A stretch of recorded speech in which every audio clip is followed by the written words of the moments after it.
머리가 좋은 사람들이기 때문에 1안, 2안, 3안 정도를 마련해 있었을 거예요. 그렇죠. 부장검사들이 1안은 요거 수사해보니 여기까지 들어가면 어떤 리스크가 있고, 지금 뭐 정치, 본인들은 정치와 아주 상관없는 것처럼 천상천하 유아 독존인 것처럼 그렇게 이야기를 하지만, 뭐 2안에는 이렇게 만약에 기소유예를 하거나 이렇게 됐을 때는 뭐 국민적 저항이 있을 수가 있기 때문에 시기는 어떻게 판단하시는 게 좋을 것 같고, 그렇죠. 3안은 어떻습니다. 뭐 이런 식으로 보고를 했었을 가능성이 높아요. 예. 이미 그렇게 했을 거야. 예. 이렇게 되면 이게 나중에 대통령에게 어떤 영향이 그렇지, 오는지 그런 것까지 얘기했을 거야. 그러니까 이 부장 검사들이 다음 주에 그대로 유임이 되건 아니면 교체가 되건 간에 이 김건희 여사가 오늘 또 어제 또 이 외부의 사진으로 또 등장하시기도 했고, 그래서 수사의 진행 방향을, 수사를 어떻게든 진행을 할 것 같은데 어떻게 되는가는 저는 몇 번 부르냐, 소환조사도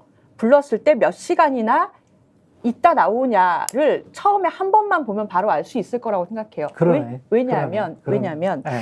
지금 도이치모터스 사건은 2010년부터 2011년, 12년 1단계, 2단계, 3단계 굉장히 복잡하게 91명의 계좌가 157개나 제공이 돼가지고 관련 인물이 굉장히 많고, 심지어 공범들은 재판 2심 막 진행하고 뭐 이런 상태예요.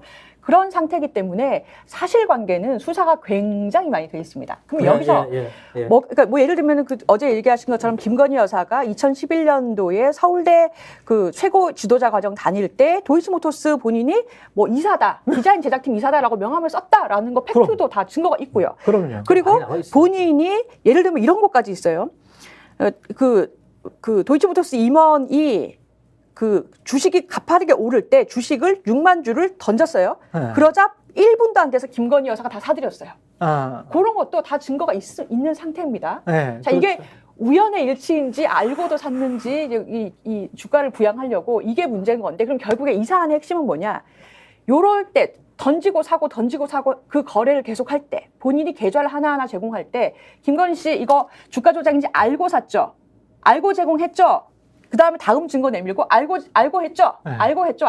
이렇게 해서 계속해서 아니요라고 하겠죠. 근데 다른 도이치모터스 사건의 쩐주들도 처음 이런 사람들 쩐주라고 하지 않습니까? 그렇죠. 돈 제공하고 계좌 제공하는 사람들 처음에는 아니라고 했어요. 몇몇이 기소가 돼서 지금 처벌받은 사람들이 있는데 모르고 했다라고 하면 무죄가 되는 거고, 알고 하면은 죄가 되는 거고, 고의가 문제가 되는데 쩐주들 입장에서는 모르고 했다라고 하다가 수사를 계속 진행하면서 이러한 빼도 박도 못하는 증거들을 들이미니까 마지막에 자백으로 바꿨고, 그 결과 지금 처벌을 받고 있는 거거든요. 그럼 그렇죠. 다시 돌아와서 김건희 여사가 수사를 받을 때 이 작업을 다 하려면 그 몇 년치 자료를 다 제시하고 답변을 다 듣고 압박 수사를 하려면 얼마나 오래 걸리겠습니까? 그런데 만약에 소환조사로 들어갔어요? 근데 뭐 한 4시간 만에 나왔다. 한 8시간 만에 나왔다. 처음에 뭐 앞부분 1시간 걸리고요. 뒷부분 이거 지장 찍는데 또 1시간 걸려요. 그렇죠. 그럼 사실은 수사 의지가 없는 거죠. 그 한 번으로 끝냈다. 이거는 수사 의지가 없는 거예요. 근데 그 전에 국민의힘에서 그리고 대통령실 쪽에서 나왔던 이야기는 단순 쩐주에 불과하다라는 그 논리를 가지고 있거든요. 그러니까 제가 보기에는 검사들은 요걸 어떻게든 단순 쩐주로 만들어야 돼. 예? 단순 쩐주로 만들어야 되고, 김건희와 권오수는 서로 알고 지내던 사이지만 주가 조작과 관련해서는 김건희는 몰랐던 거야. 예? 그리고 김건희나 최은순이 주가 조작을 알고 있었던 것처럼 증권사 직원과 통화한 내용도 있어. 그럼에도 불구하고 그것도 우연의 일치로 만들어야 돼. 그런 상당히 미션 임파서블이거든요. 근데 이거를 뉴스타파의 보도를 이제까지 쭉 오셨던 분들은 저게 어떻게 우연의 일치로 다 이루어지지? 이거 불가능해. 라고 상식적인 검사든 판사든 그렇게 판단할 수밖에 없는 상황이잖아요. 그렇죠. 그런데 그거를 어떻게든 단순 쩐주로 만들어야 되는 지금 임무를 띠고 있지 않나, 그런 생각도 듭니다. 그래서 어제도 말씀드렸는데, 그래서 나오는 얘기가 권오수 전 회장 그 재판이 확정이 안 됐기 때문에 안 물어보는 거죠. 그런 논리를 대면서 그 지금 새롭게 나온 사실이나 이런 것들은 그 재판 과정에서 나온 거잖아요. 근데 이 재판이, 그러니까 억지 논리죠, 당연히. 이 재판이 확정이 안 됐어. 재판 중이잖아. 근데 지금 조사를 하는 거는 확정되지 않은 재판에 나온 사실들에 대해서는 나는 모르고 안 물어보고 뭐 언론 보도 이런 건 못 받고 기본적인 것만 합시다. 그러니까 기본적인 것만 하니까 할 거니까는 불기소되는 거 아닐까요? 이렇게 나오는 거고 심지어는 부르지도 않을 거다. 네. 불기소할 거면 안 부르겠죠. 안 부를 수 네. 있어요. 부르지도 않을 거다라는 얘기가 그래서 나오는 거죠. 아니 이게 난 이렇게 봅니다.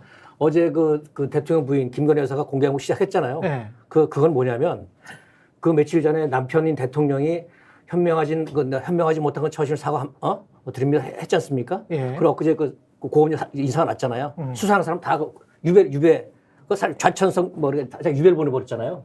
그 두 가지는 뭐냐면 그 끝 클리어 더 이상 없어. 그러니까 이게 맥락을 보면 네. 그래서 공개행보 나온 거예요. 김건희 여사가 왜 나왔을까? 잠깐만 그리고 네. 여기에 공개행보 뭐냐면 이창수 지검장의 취임사나 이거 연결시켜 보면 네. 이 김건희 끝난 거야. 클리어. 그러니까 공개행보하고 다 면제가 됐다. 나 끝. 다. 소환이고 뭐가 없어. 끝. 이거 소환이고 뭐가 없다. 끝. 아. 그러니까 공개 행보해도 어떻게 또 검찰 가요? 쪽팔리게.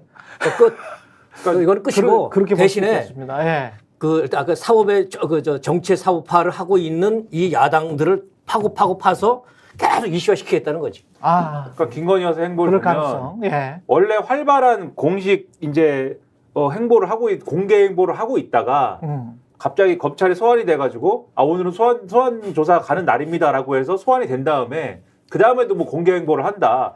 그러면 그나마 뭐 자연스러울 수도 있어요.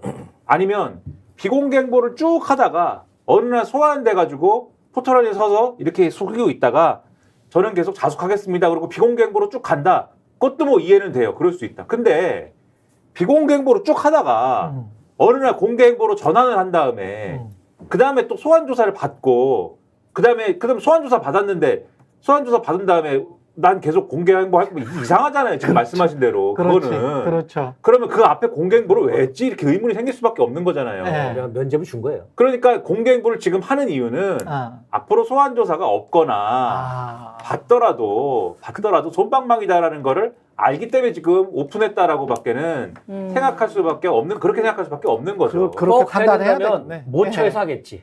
이를테면 모처에서. 그리고 소환이 결과가 아니고. 예. 솜방망이일 것이다. 예. 근데 국민들이 이거를 물론 뉴스타파 보도를 다 본 거는 아니지만 뉴스타파의 보도를 이용한 수많은 또 유튜브들이 그럼요. 있었고 그리고 한겨레나 경향도 그것과 관련해서는 조금 썼었거든요. 그러면 이게 만약에 이거를 어떤 불기소를 하거나 적당히 기소유예를 하거나 아니면은 뭐 최대 벌금까지 갈라나? 그리고 갈라면은 기소를 해야 되잖아. 그렇죠? 거의 너무 TV의 제가 홍보를. 정치권색. 예. 다시 제가 말씀드리죠. 예. 구독, 좋아요, 사랑입니다. 예.